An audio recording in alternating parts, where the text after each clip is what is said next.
Grenada जो कि central America में कैरिबियन धरती के ऊपर आती हुई एक ऐसी आइलैंड कंट्री है जिसके नॉर्थ में सेंट विसेंट कंट्रीज आती हैं, तो जिसके साउथ में ट्रिनिदाद एंड टोबैगो कंट्रीज आती हैं। अगर मैं इसके एरिया की बात करूं तो इसका एरिया सिर्फ और सिर्फ 344 स्क्वायर किलोमीटर के लगभग है, यानी कि एक ग्रेनाडा में 3 चंडीगढ़ आ सकते हैं और एक दिल्ली में 4 से ज़्यादा ग्रेनाडा कंट्री आ सकती हैं।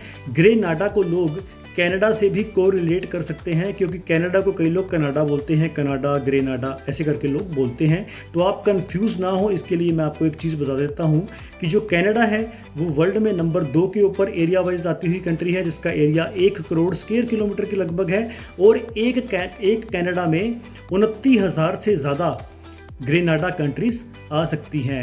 अगर मैं इसकी करेंसी की बात करूं तो यहाँ पे ईस्ट कैरिबियन डॉलर चलता है, जिसकी वैल्यू 30 रुपीज़ के करीब है। और अगर मैं इसकी कैपिटल की बात करूं तो ग्रेनाडा की कैपिटल है सेंट जॉर्ज।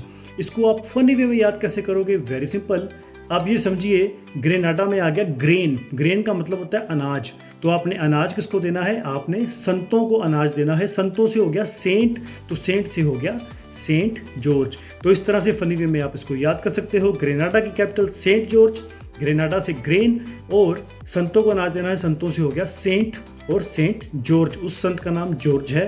तो ग्रेनाडा की कैपिटल सेंट जॉर्ज। ये एक ऐसी कंट्री है और वर्ल्ड में फर्स्ट नंबर के ऊपर आती हुई एक ऐसी कंट्री है जिसमें अंडर वाटर स्कल्पचर भी आप देख सकते हो। स्कल्पचर उसे कहते हैं जो मूर्तियां लकड़ों से और पत्थरों से और क्ले से बनाई जाती हैं। Thank you very much.